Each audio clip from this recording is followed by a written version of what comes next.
Bonjour à tous et Bonjour. bienvenue dans ce webinaire CMA Grand Est et CMA Alsace sur les critères environnementaux et plus largement le développement durable dans la commande publique. Difficulté problématique au niveau du son, et puis sinon vous voyez sur votre écran à droite que nous avons activé le module de chat. N'hésitez donc pas à nous faire part de vos difficultés et puis par après bien sûr de vos questions. Nous nous ferons un plaisir d'y répondre. Tout à fait.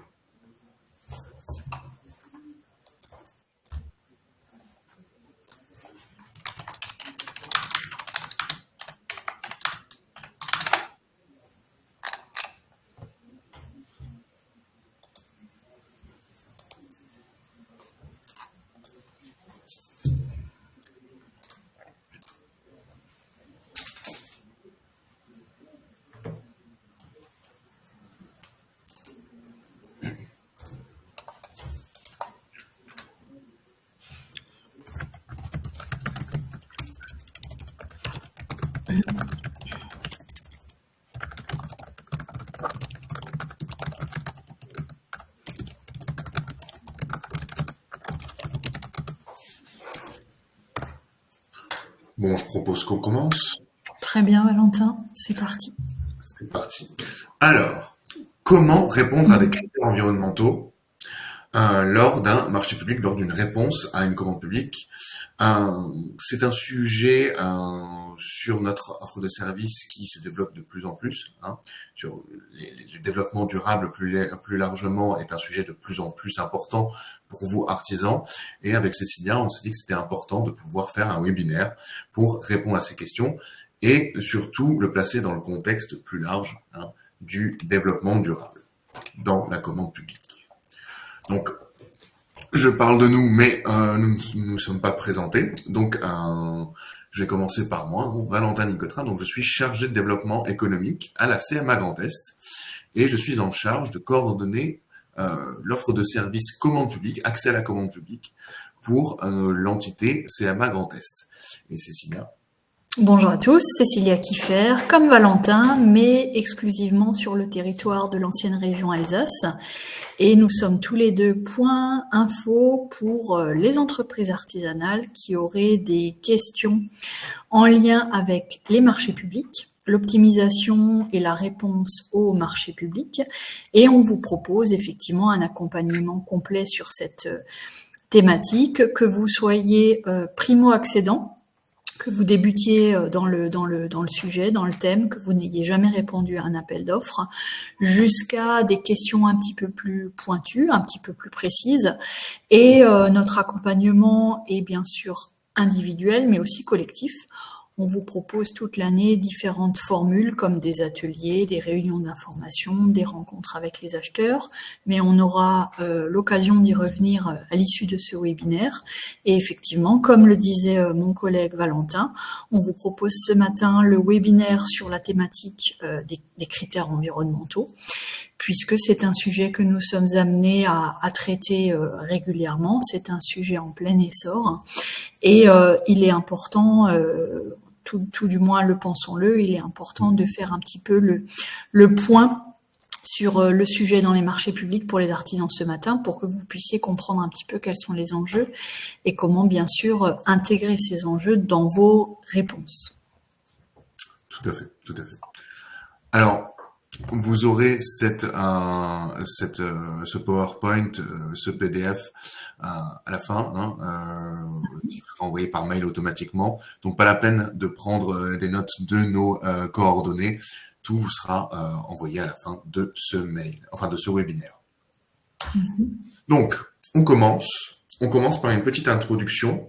On a considéré que c'était important, comme on vous disait avant, de vous parler en fait d'une dynamique qui s'est installée depuis plusieurs années maintenant dans toute la commande publique, qui est celle du verdissement, le verdissement de la commande publique.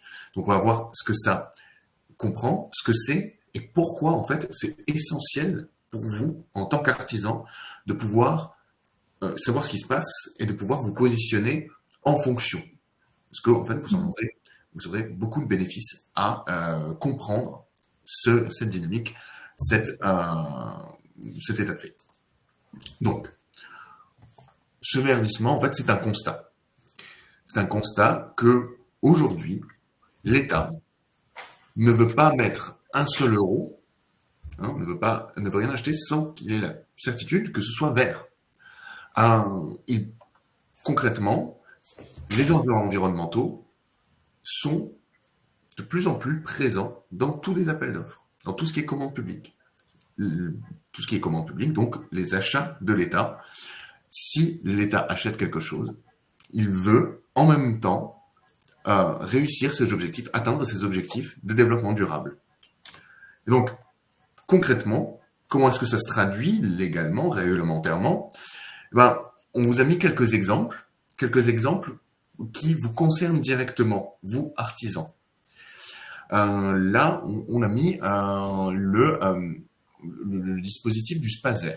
Alors, un nom un petit peu barbare pour dire que c'est en fait des objectifs que chaque acheteur public, donc collectivité locale, préfecture, etc., ayant plus de 50 millions d'euros de dépenses annuelles, se lancent des objectifs. En fait, ils se disent, moi, je vais faire ça pour le développement durable, je vais faire ça pour la transition écologique et sociale, etc., au niveau de mes achats. C'est en gros des petits défis qu'ils se lancent chacun.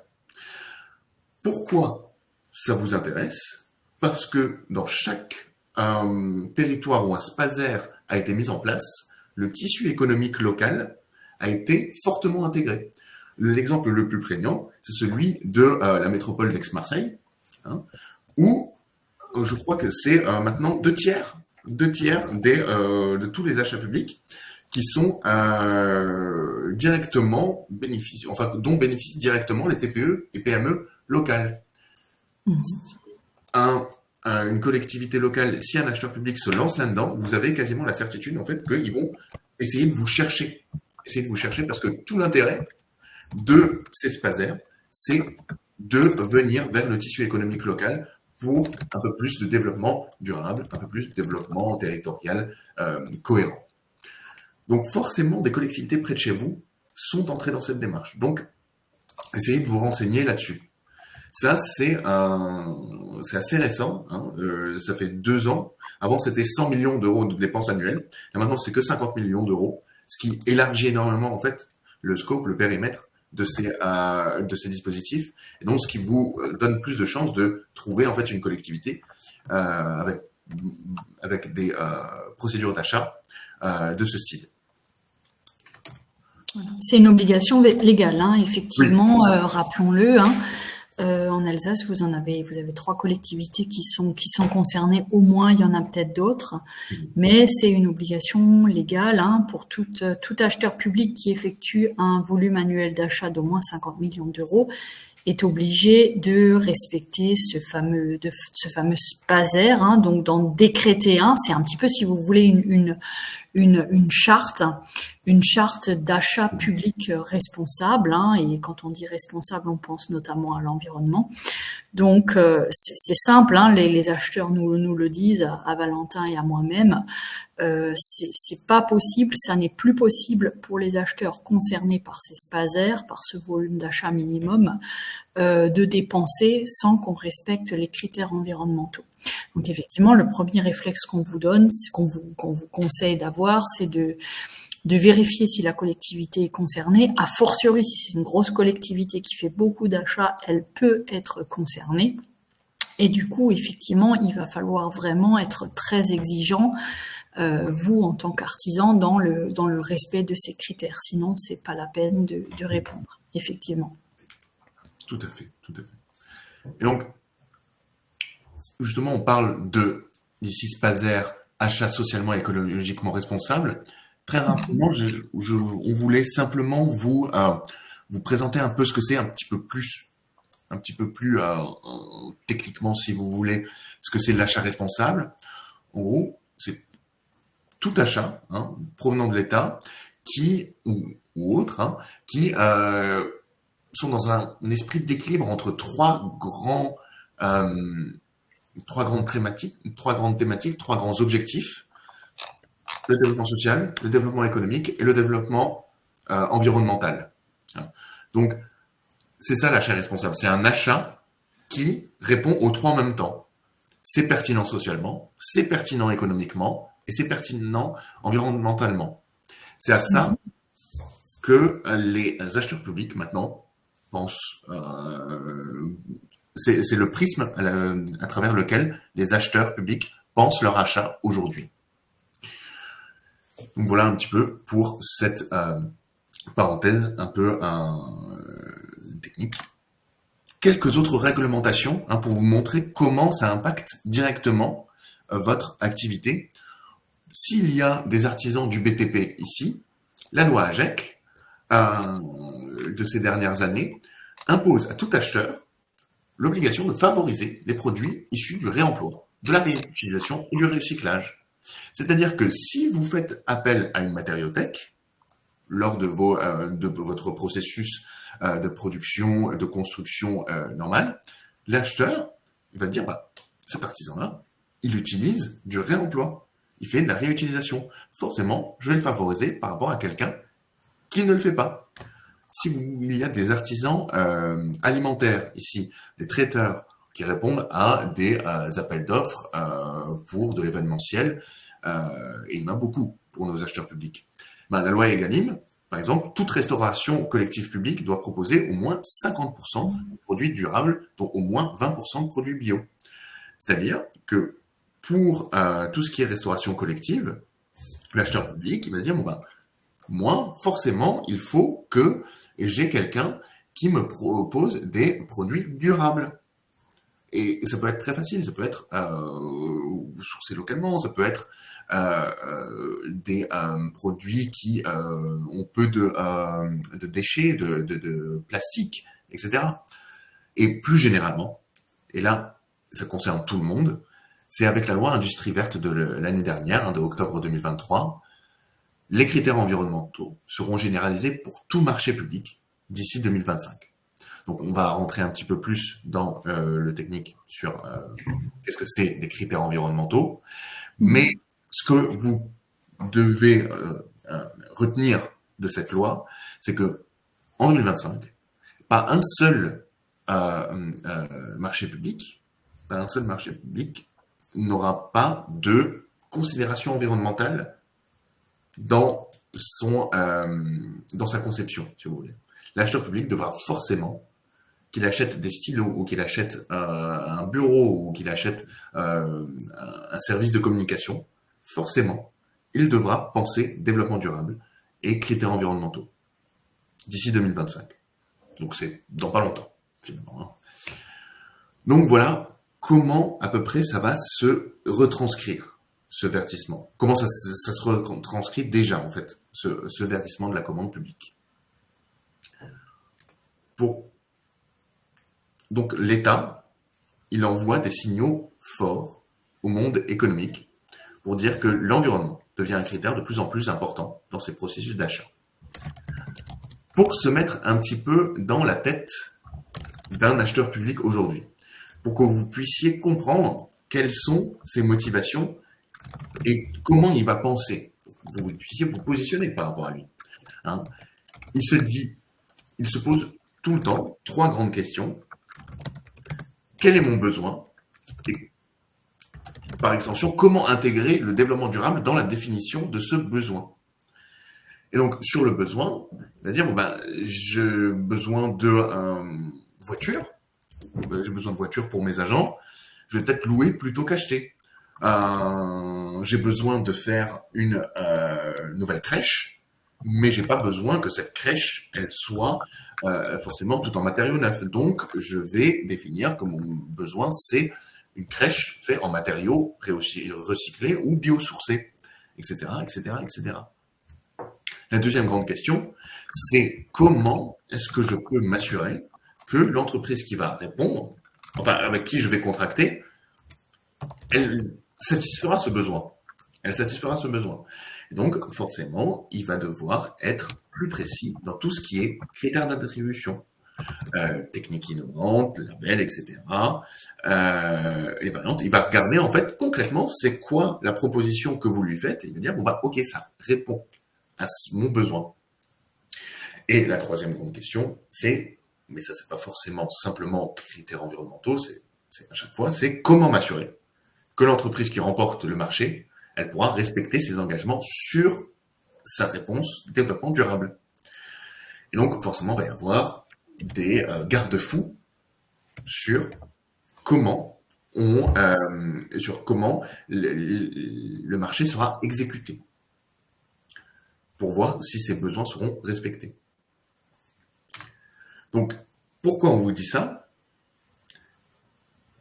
Vous vous rendez bien compte que l'artisan qui aura ça en tête, qui aura compris les exigences de l'acheteur public, qui aura compris qu'aujourd'hui, il ne peut pas faire autrement que favoriser les réponses développement durable, il aura un avantage concurrentiel considérable par rapport aux artisans qui ne l'auront pas compris ça.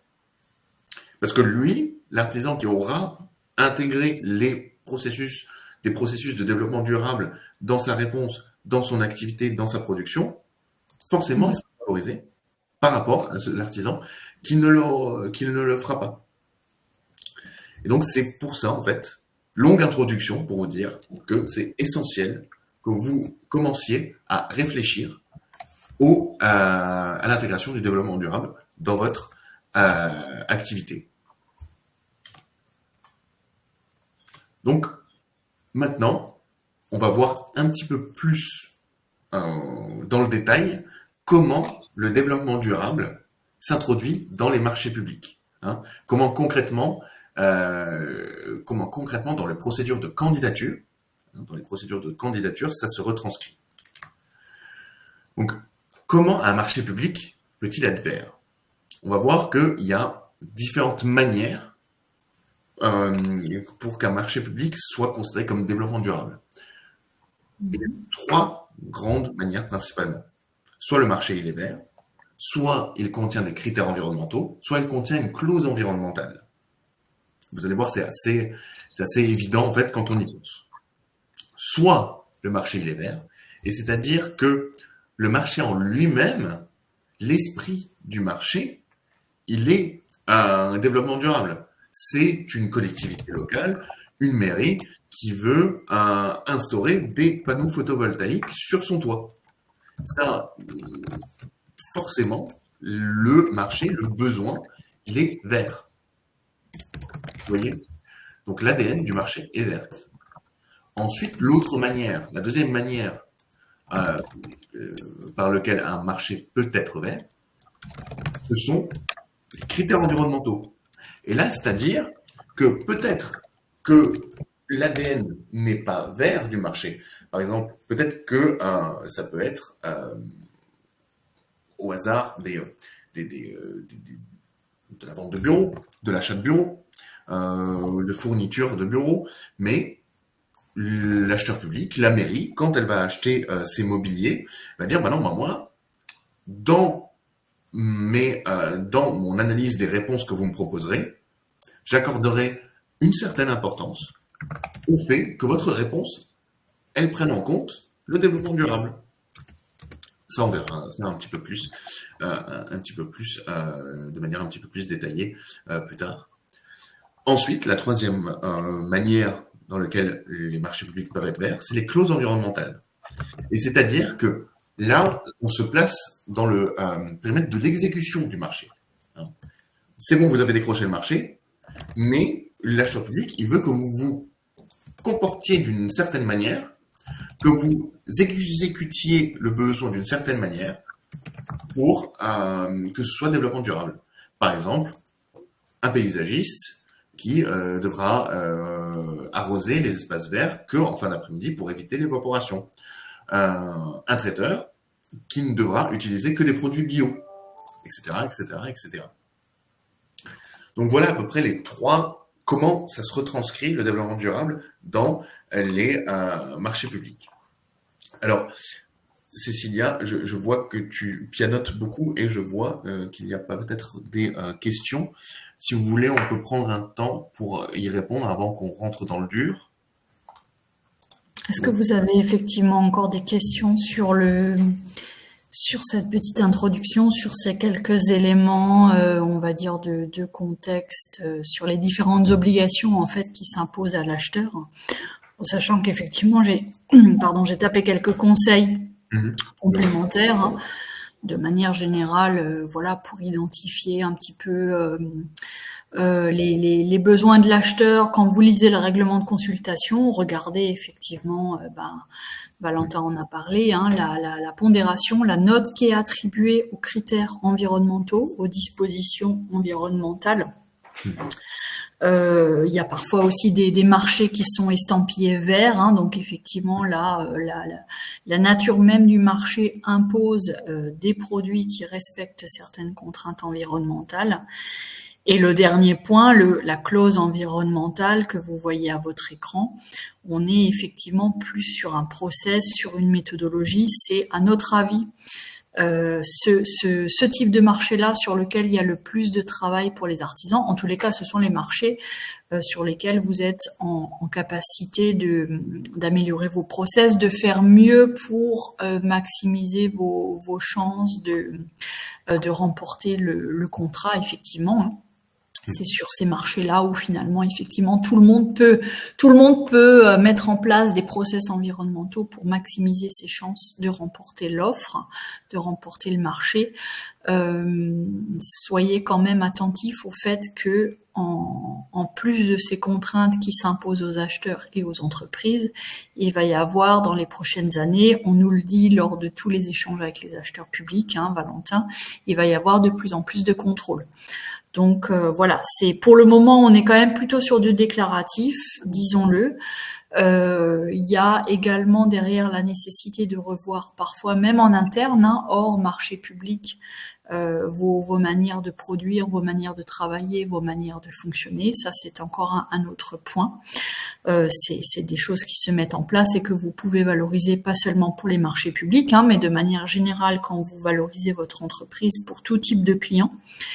Et voilà, il faut aussi pouvoir dès à présent réfléchir à la manière dont vous allez prouver le respect de ces différentes contraintes, dispositions, clauses, appelez ça comme vous voulez, mais en cas de contrôle pour prouver également votre efficacité sur ce terrain-là. Tout à fait. On a une question de Madame Vin, Mélanie Vin, pour des exemples sur des électriciens. Alors oui, alors on comprend bien que justement ça peut parfois être pas forcément être très clair pour un électricien sur avec qui travaille avec des matériaux extrêmement précis. Mais par exemple, vous faites forcément des interventions sur oui, voilà, exactement, Cécilia, des ampoules LED, estimation. Quelques exemples, tout à fait. Mais j'avais aussi pensé, par exemple, vous faites forcément des interventions, et donc vous avez forcément un véhicule. Vous pouvez penser éventuellement à avoir un véhicule électrique. Vous voyez? Et ça, vous pouvez forcément le valoriser dans votre réponse, que vous émettez un petit peu moins de CO2 par kilomètre. Il faut essayer de penser, comme disaient les Anglais, en dehors de la boîte.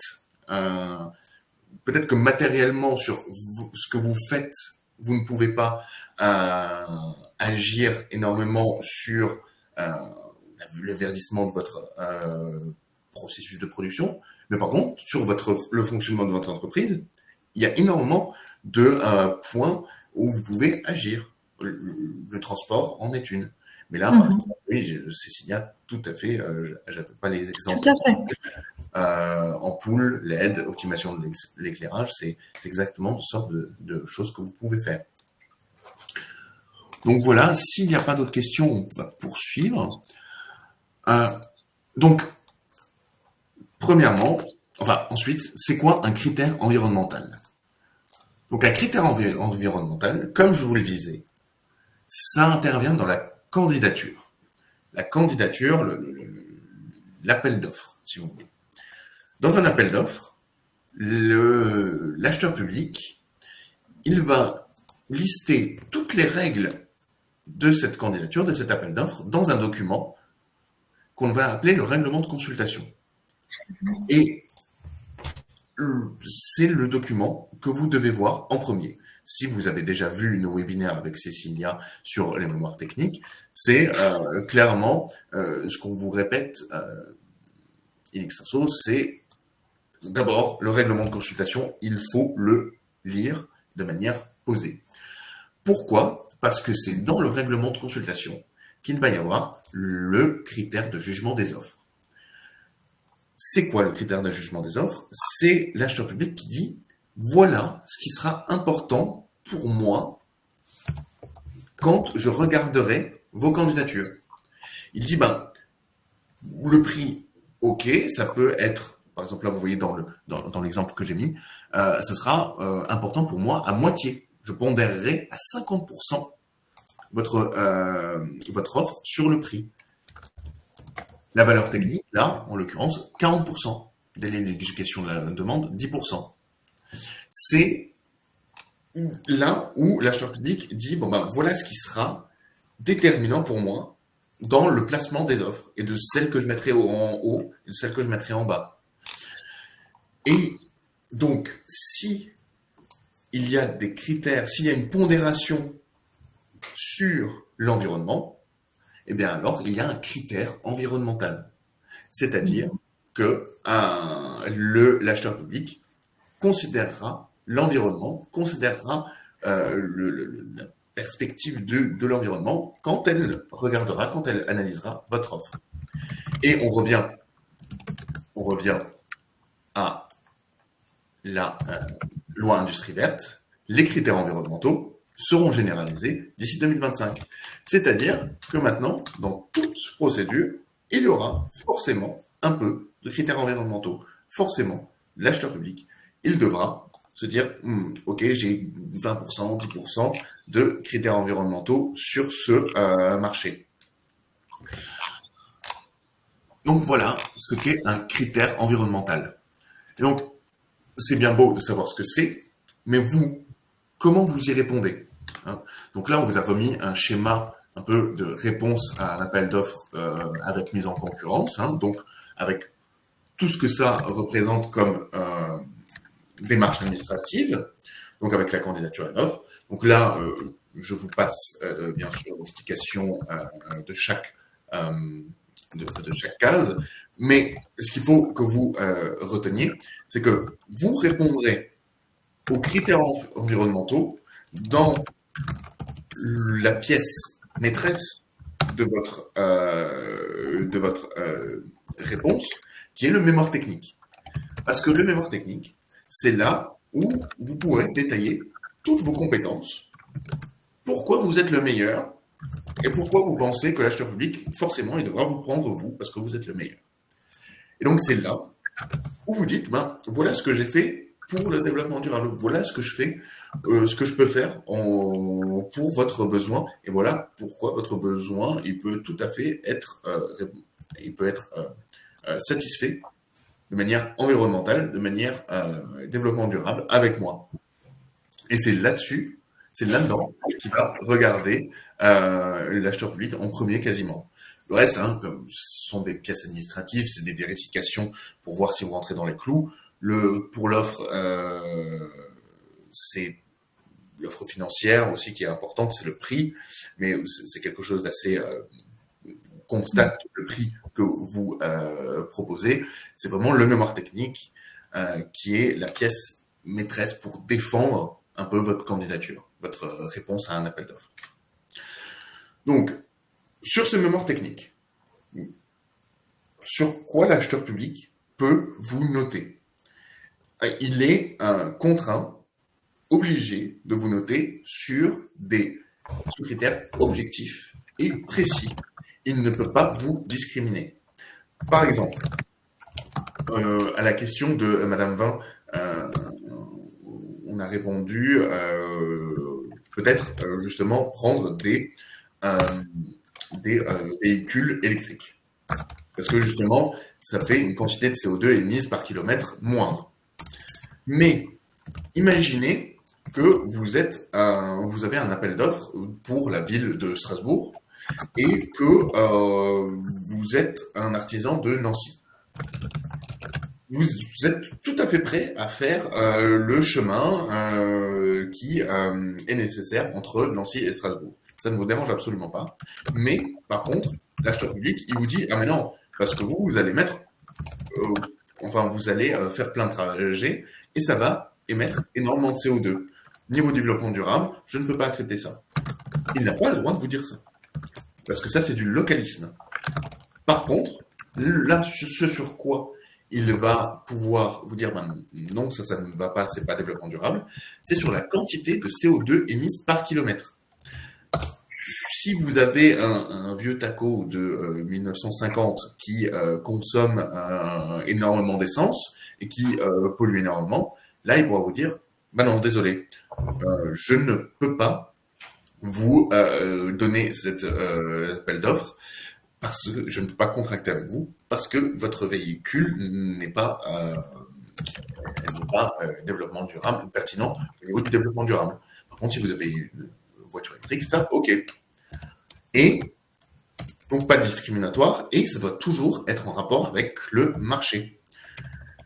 Par exemple, si vous n'avez pas de politique RSE générale de votre entreprise, c'est bien dommage, mais par contre, ça n'a pas de rapport avec le besoin. Et donc, il n'a pas le droit de vous juger là-dessus. Par contre, il pourra vous juger sur les engagements environnementaux que vous faites envers le marché. Un traiteur qui s'engage à ne prendre que des produits bio, ça forcément, il pourra vous juger là-dessus. Forcément, il pourra vous juger dessus parce que c'est l'objet du marché. Mais si vous n'avez pas de politique RSE générale, par exemple, il ne pourra pas vous dire, bah non, vous ne donnez pas un pourcentage de votre chiffre d'affaires à des associations ou autres. Ou vous ne... ou toute autre chose qui n'a pas de rapport, en fait, avec l'objet du marché. Donc, qu'on soit bien d'accord, hein, là-dessus, la loi est vraiment de votre côté. Ça doit être des sous-critères objectifs et précis et qui ne sont pas discriminatoires. Valentin, je me permets de rebondir sur ton propos parce qu'on avait une question de Madame Imbert à laquelle j'ai répondu dans le chat, mais c'était peut-être intéressant de l'évoquer pour tout le monde. Alors, effectivement, hein, si vous avez des documents tout prêts, type présentation de la politique RSE de votre entreprise, rien ne vous empêche de le mettre dans votre dossier de candidature. Il n'y a pas de souci. Mais en aucun cas, ce document ne peut remplacer les questions qui auraient trait à l'environnement et auxquelles vous devez répondre dans le cadre du mémoire technique. A fortiori, s'il y a une trame qui est imposée dans le dossier de consultation des entreprises, regardez voir, vous avez peut-être une trame qui est imposée avec des questions précises en lien avec l'environnement auxquelles vous devez répondre. Déjà parce que effectivement on est sur des contraintes législatives qui s'imposent aux acheteurs. Hein. On ne peut pas imposer de critères qui soient discriminants. C'est aussi pour ça que la préférence locale, entre guillemets, est interdite dans les marchés publics. Souvent, les artisans nous disent, ben voilà, c'est le copain qui a été retenu pour tel ou tel marché. Je comprends pas, moi, je suis juste à côté du chantier à 10 km et le copain en question, il doit faire tous les jours 60 km pour venir travailler sur le chantier. En termes de bilan carbone, d'empreinte carbone, on n'est pas bon. Alors effectivement, ceci se justifie par le fait que on ne peut pas, entre guillemets, accorder la préférence locale dans les marchés publics aux entreprises. On peut pas noter sur des critères qui sont discriminants. Hein. Effectivement, l'entreprise qui est basée plus loin que qu'une autre par rapport au lieu d'intervention du marché ne peut pas être discriminée. L'autre point aussi qui est important maintenant de souligner, c'est que le mémoire technique, depuis quelques années maintenant, il vous engage. Donc, que ce soit pour les dispositions environnementales ou alors pour toutes les autres informations que vous y faites figurer, sachez que le cas échéant, l'acheteur peut vous demander de faire exactement ce que vous avez décrit dans votre mémoire technique. Donc, soyez vigilant à mettre une proposition technique, à décrire votre proposition technique dans le mémoire technique, toujours en rapport avec le marché et uniquement en rapport avec le marché. Au mieux, tout ce qui ne sert pas au marché sera écarté, ça va agacer l'acheteur, il va pas faire attention. Au pire, on peut vous dire, bah voilà, tu avais mis dans le mémoire technique que tu avais ça et ça et ça à disposition, on attend de toi que tu fasses venir ça et ça et ça pour l'exécution du marché. Voilà, c'est quelques points. Si j'ai pas bien répondu à votre question, Madame Imbert, n'hésitez pas à réagir dans le chat. Mais effectivement, l'environnement, tout comme les autres points qui sont évoqués dans le DCE, il faut toujours répondre exclusivement à ce que demande l'acheteur et en lien avec le marché. Tout à fait. Alors, si c'est bon pour les questions, on va continuer. Donc voilà pour les critères environnementaux. Quelques exemples pour vous donner une impression de ce que ça comprend en fait dans la réalité. Donc le critère environnemental, là, donc dans le règlement de consultation, l'acheteur public dit bon bah voilà, pour le mois le prix sera de 40%. Je pondérerai à 40% vos réponses sur le prix. La qualité des produits 40%. Et l'environnement à 20%. Mais cet environnement-là, ce 20%-là, il peut se décliner en sous-critères.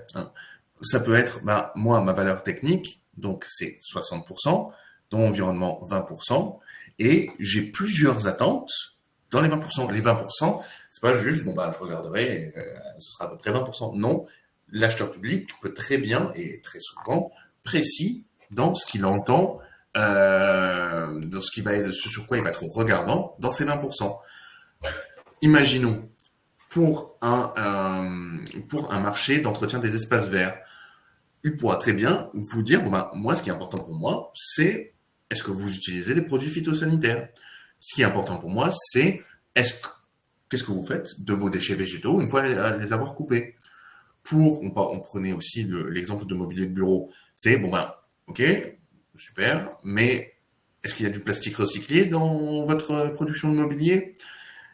Votre bois, il vient d'où? Est-ce qu'il a été acheté dans une scierie qui se fournit dans des forêts gérées durablement? Pour les travaux, quel est votre pourcentage de matériaux biosourcés? Est-ce que vous utilisez de la laine de mouton? Est-ce que vous utilisez des bois de nos forêts? Quelle est votre valorisation sur les différents types de déchets? Et pour le traiteur, est-ce que vous utilisez des produits locaux, des circuits courts? Est-ce que c'est des produits bio? Est-ce que vous avez vous fournissez directement chez le fournisseur du coin, etc., etc. Bien, et on voit bien en fait l'intérêt pour vous, parce que imaginez si il ne vous disait juste que moi je vais regarder à 20% votre réponse sur l'environnement. Très souvent, en fait, il va vous dire, voilà ce qui est important pour moi dans les 20% là. Vous avez un guide. Ces critères sont essentiels pour vous, pour répondre à ces critères environnementaux, parce que, justement, il vous dit, voilà concrètement ce que je veux. Voilà concrètement ce sur quoi, si vous me checkez ça, c'est bon, en fait.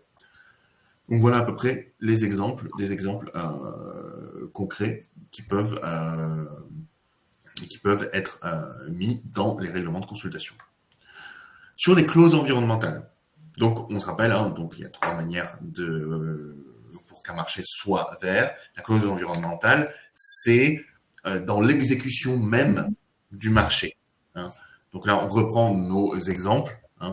On va aller un petit peu plus vite là-dessus. Donc, entretien d'espaces verts, on l'avait déjà dit, on arrose les espaces verts en fin d'après-midi, en début de soirée. On prend l'exemple de la formation, par exemple. Les documents seront remis sous forme de dématérialisé ou sur du papier recyclé. Le nettoyage, on a des écolabels, on a des distributeurs économes pour le papier issu main, des chiffons et microfibres lavables au lieu de chiffons jetables. Le traiteur, on aura des menus végétariens, etc., etc. Là, toutes sortes de clauses sont possibles. Là, c'est vraiment, on peut pas vous les lister de manière in extenso. C'est vraiment, il y a énormément. Il faut juste que vous vous y prépariez et que vous ayez un peu conscience de ce que ça peut être. Voilà. Mais vous voyez bien là dans les exemples, il n'y a rien d'insurmontable. Il n'y a rien d'insurmontable, et surtout, c'est très souvent des choses que vous faites déjà, mais que vous oubliez de valoriser en tant que pratique développement durable. Et ça, c'est très important. Donc, maintenant, comment vous pouvez répondre à ces exigences? Comment vous vous placez par rapport à cela? Donc, avant de répondre à une consultation donnée, hein, c'est ce qu'on vous disait au début, très important, il faut lire le règlement de consultation. Pourquoi? Parce que en lisant le règlement de consultation, vous pourrez déterminer si vous êtes en capacité de répondre au marché public, à la demande, aux besoins. Hein. Les attentes de l'acheteur, imaginons, c'est la gestion de déchets. Ben, vous pouvez proposer un protocole spécifique de gestion des déchets et ensuite, vous lui fournissez une preuve. Donc voilà le plan, la charte que j'ai mis sur la gestion des déchets, par exemple. Sur la gestion des déchets et ce protocole spécifique, s'il y a des artisans ici qui ont participé au label Ecodefi, vous pouvez même dire, moi je suis un artisan Ecodefi, j'ai participé à ce label, je suis labellisé Ecodefi, et grâce à ce label Ecodefi, je me suis mis un objectif sur la gestion de mes déchets. Le don des invendus, vous pouvez dire, ben, voilà, je distribue à une association, et toujours, bien entendu, fournir une preuve, vous mettez des photos de ces événements. Les emballages recyclés, et vous mettez des références de ces emballages qui sont recyclés. Toujours voir quelles sont les attentes, qu'est-ce que vous pouvez proposer, comment vous pouvez le prouver. Donc, on a, pour ceux qui ont déjà suivi nos webinaires et nos ateliers sur les mémoires techniques, là, vous retrouvez en fait la trame que Cécilia et moi vous proposons, hein, que vous recommandons pour structurer votre mémoire technique. Hein. La présentation de l'entreprise, qui détaille rapidement qui vous êtes. En deuxième partie, comment vous vous proposez de répondre aux besoins. Et ensuite, la preuve de comment vous vous proposez de répondre à ce besoin. Si vous arrivez à avoir ces trois parties-là, et que ensuite, à chaque fois, vous avez l'argumentaire de qui je suis, voilà comment je propose de répondre à votre besoin, et voilà pourquoi je sais que je peux répondre à votre besoin, vous aurez plus de poids dans votre réponse. Donc, tout à fait. Tout à fait. Ouais. Donc là, c'est vraiment important. Hein. Oui,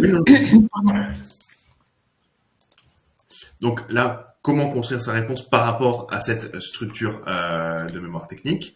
Donc, imaginons que les attentes de l'acheteur ce soit justement les critères environnementaux. Eh bien, vous dites bon ben voilà quelle est ma démarche RSE, dans la présentation de l'entreprise. Sur les moyens techniques et humains alloués au projet, traçabilité des matériaux, chantier à faible nuisance, et ben, vous pouvez justement développer tout ça dans vos propositions. Vous pouvez dire, bon, ben, j'ai des véhicules peu polluants, j'ai des enlèvements et recyclage de déchets.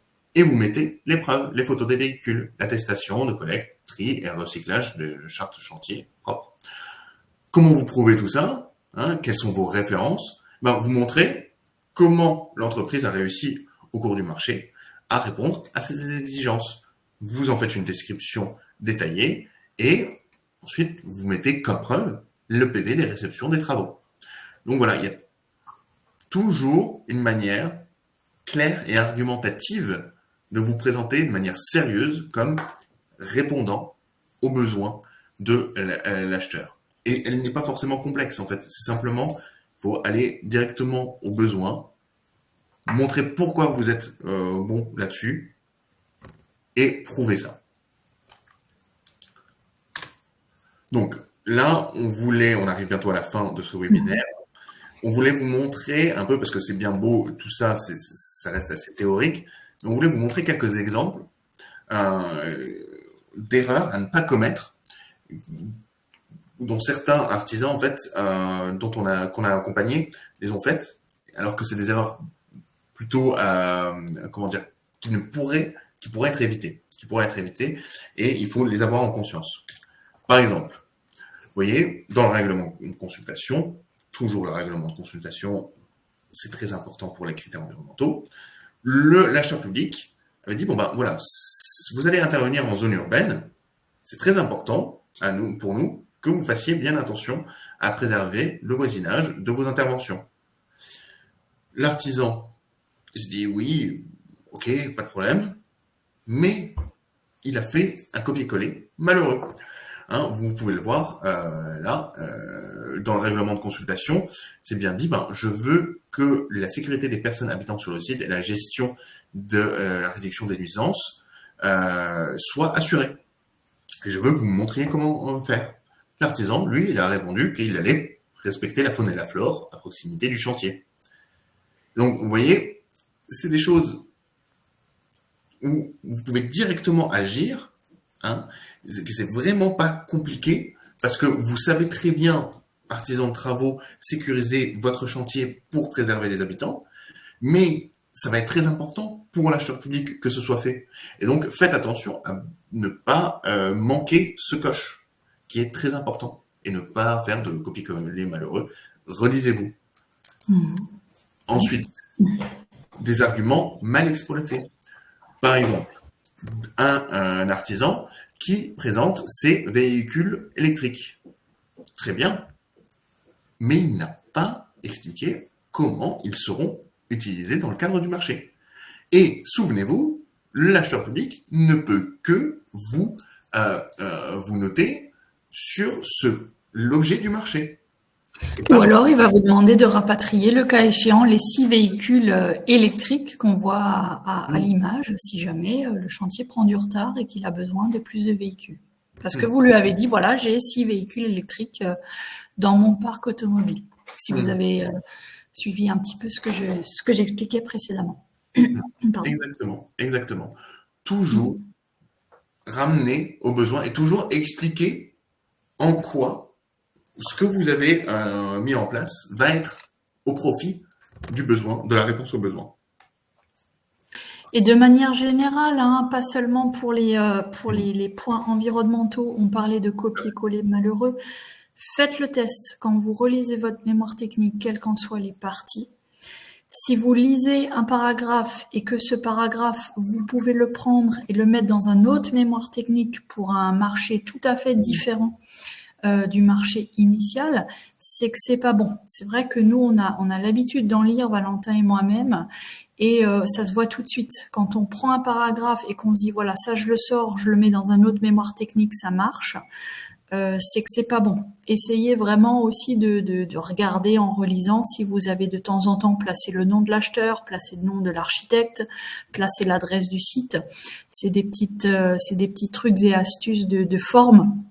Mais bien entendu, ça peut faire toute la différence.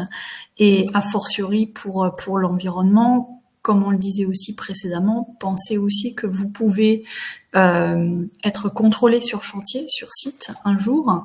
Donc anticipez aussi les questions que pourrait se poser l'acheteur, les points de vigilance, les points de vérification, pour pouvoir déjà un petit peu désamorcer certaines questions qui pourraient venir. Tout à fait. Donc voilà, on arrive à la fin de ce webinaire. On va un petit peu présenter un peu ce qu'on a en réserve, Cécilia et moi, pour vous durant les prochains mois, là, dans les prochaines slides. Et en gros, plus largement, comment on peut vous accompagner. Mais avant d'aller vers cette partie du webinaire, est-ce que vous avez d'éventuelles questions sur nos propos sur les critères environnementaux, le développement durable dans la commande publique?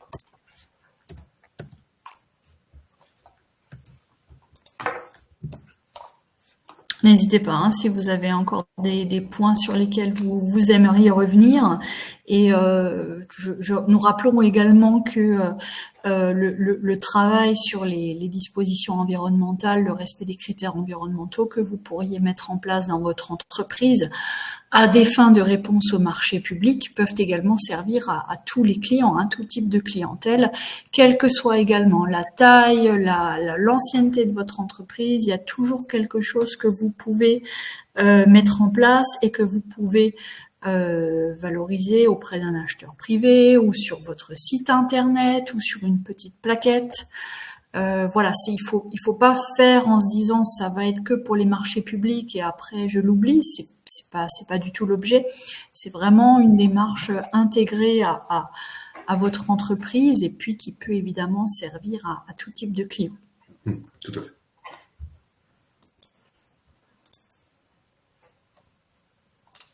Ce qui définit presque... Alors, madame avait une question. Il arrive qu'il n'y ait pas assez d'entreprises qui répondent à une offre, ce qui définit presque par défaut l'entreprise choisie. Alors, on va pas vous contredire, hein, madame, effectivement, hein, si on a très peu de répondants et que parmi tous les répondants, il n'y a aucune offre qui est hors jeu, hors concours, effectivement, ça sera... par défaut, si c'est la situation des candidats, le moins mauvais qui aura le marché. Par contre, si vous avez très peu de répondants et que parmi toutes les réponses proposées, vous n'avez que des offres inacceptables, soit parce qu'elles répondent pas du tout à la commande initiale du client, soit parce qu'elles sont absolument hors budget. Regardez, hein, parfois dans certains marchés, vous avez dans le règlement de consultation, dans le dossier de consultation des entreprises, la mention du budget voté par la collectivité pour le présent marché. Si c'est noté quelque part que pour tel et tel marché ou tel et tel lot d'ailleurs, vous avez un budget de 20 000 euros, si vous faites une proposition à 40 000, ça sera une offre qui sera jugée inacceptable. Donc pareil, vous ne serez pas retenu. Auquel cas, l'acheteur repassera un nouveau marché pour le marché ou pour le lot en question qui n'a pas été attribué. Il peut aussi vous solliciter en direct les entreprises pour des marchés qui auraient été réputés effectivement infructueux. Ça, c'est possible aussi. Ça dépend du montant, ça dépend de la procédure.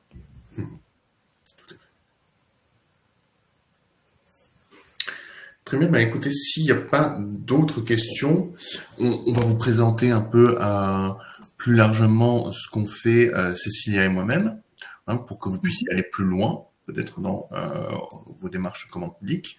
Donc, premièrement, ce qu'il faut bien savoir dans notre action CMA Alsace et CMA Grand Est, c'est que nous sommes des membres fondateurs du réseau commande publique Grand Est. Donc, qu'est-ce que c'est? C'est un réseau dans lequel nous mutualisons nos actions, nos ressources, pour mieux vous accompagner, vous, artisans, et plus largement les TPE, PME du Grand Est. Donc, c'est grâce à ça qu'on peut justement vous proposer tout un large panel d'événements et d'ateliers de sensibilisation, de webinaires pour vous, pour vos demandes et vos besoins. Donc, plus maintenant spécifiquement sur ce que Cécilia et moi proposons, hein, c'est une montée en puissance, si vous voulez, de l'accompagnement, donc des sensibilisations, que ce soit en atelier présentiel ou en webinaire comme aujourd'hui, sur des sujets précis. Là, par exemple, les critères environnementaux et le développement durable, mais ça peut être sur la gestion de la trésorerie dans l'exécution d'un marché public, ça peut être la rédaction du mémoire technique, ça peut être la sous-traitance, le groupement de nos entreprises. On essaye d'aller là où c'est le sujet à plus haute valeur ajoutée pour vous. Là où, si vous avez des informations, vous aurez un avantage sur vos concurrents. On vous outille également sur la prise en main de la plateforme Apogée, qui est en fait une plateforme agrégatrice du réseau, qui vous permet en fait d'avoir absolument tous les appels d'offres qui sont publiés sur votre territoire du Grand Est de manière immédiate, et donc ce qui vous fait gagner pas mal de temps au niveau veille, mais aussi les outils du réseau, ils sont à votre disposition à travers nous, si vous voulez. L'accompagnement, donc là on est plus dans l'individuel, on peut vous accompagner sur tout ce qui est candidature, l'analyse d'un dossier de consultation d'entreprise, d'un appel d'offres qui vous semble pertinent, dans lequel vous pouvez vous placer, la relecture du mémoire technique, pas rédaction mais relecture.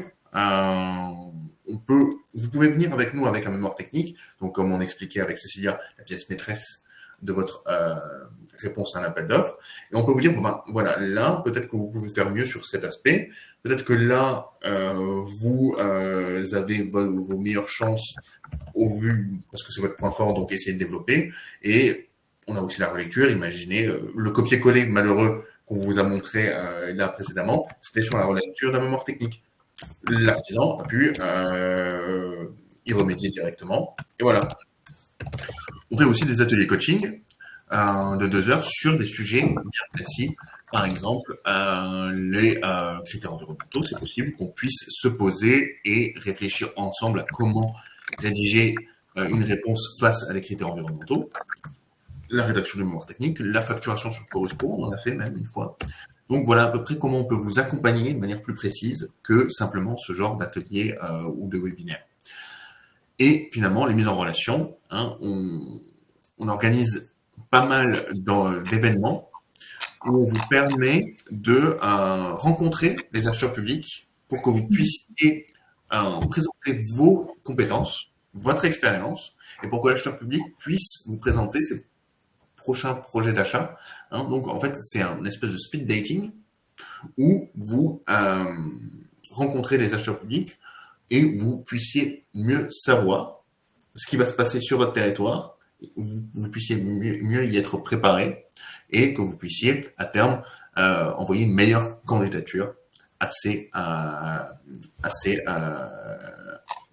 appels d'offres.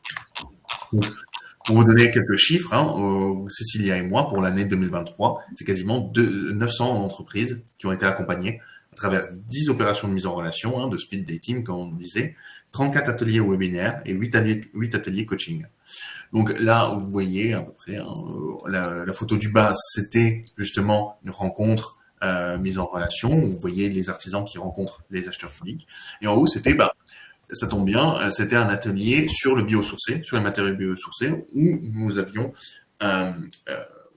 informé les artisans présents sur vous êtes des artisans du BTP, vous voulez intégrer les matériaux biosourcés dans votre processus de construction, voilà ce qui est disponible près de vous, voilà combien ça coûte, quelles sont les formations à faire, etc., etc., etc.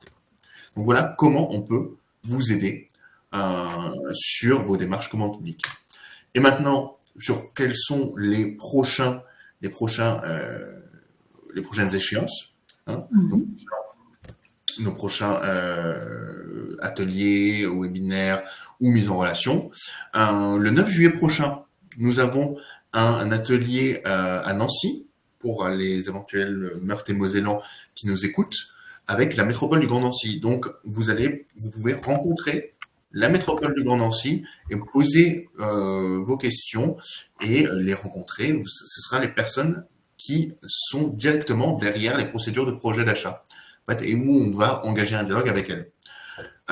Des ateliers de coaching le 12 septembre prochain à Laxou et en Moselle, et le 4 septembre prochain pour les Hauts-Marnais, les Marnais et les Ardennais, la foire de Châlons, qui est en fait l'un des plus gros événements commande publique de l'année, généralement, et il y aura 12 acheteurs qui seront là pour que vous puissiez les rencontrer et présenter vos compétences. Et bien entendu, le 19 septembre, donc un petit peu plus réduit, là, un atelier commande publique où on parlera à peu près de la même chose qu'aujourd'hui, mais en un petit peu plus précis, en un petit peu plus pour les artisans de la Meuse. Donc voilà, donc Cécilia, est-ce que... Voilà, parfait. Oui, j'ai mis également dans le chat les autres événements déjà programmés. Donc, après la pause estivale, vous aurez un webinaire consacré au numérique dans la commande publique. On entend par là que ces dernières années se sont considérablement développés les usages des ordinateurs, de la veille jusqu'au dépôt dématérialisé de la réponse électronique, en passant par la signature électronique. Donc, effectivement, hein, comme Valentin le disait, on essaye de coller au plus près de vos besoins. C'est pour ça qu'on a voulu faire un webinaire sur ce thème-là, afin que vous puissiez comprendre les usages de l'outil informatique pour les marchés publics, et surtout évidemment voir comment vous pouvez optimiser ces usages. Et je vous mets également à disposition notre formulaire point d'entrée si vous aviez le souhait d'être recontacté pour un accompagnement individuel. Ça sera, on aura volontiers, Valentin et moi-même, la possibilité de vous rappeler pour répondre à vos besoins, à vos attentes, et de manière générale, n'oubliez pas qu'on est à votre disposition, moi-même sur les départements 67-68, Valentin et ses collègues pour les ex-régions Lorraine et Champagne-Ardenne. N'hésitez pas, vous avez nos coordonnées dans le support. Exactement. Voilà, donc on est fini pour notre webinaire. Donc là, vous avez la carte des référents commandes publiques qui sont à proximité, mais pareil, de ce que vient de dire Cécilia, c'est en priorité, nous, pour tous les demandes un petit peu plus techniques. Nos coordonnées, encore une fois. Et il ne reste plus à nous que de vous remercier pour votre attention. Si vous avez d'éventuelles questions, c'est maintenant, mais sinon, on pourra vous dire bonne journée et bon appétit. Merci également. Bonne journée. Très bien. Donc, on ne voit pas forcément de nouvelles questions. Non, je pense que c'est bon. Super. Bah, écoutez, merci encore. Très bonne journée à vous. Merci. Et à bientôt. À bientôt. Au revoir. Merci.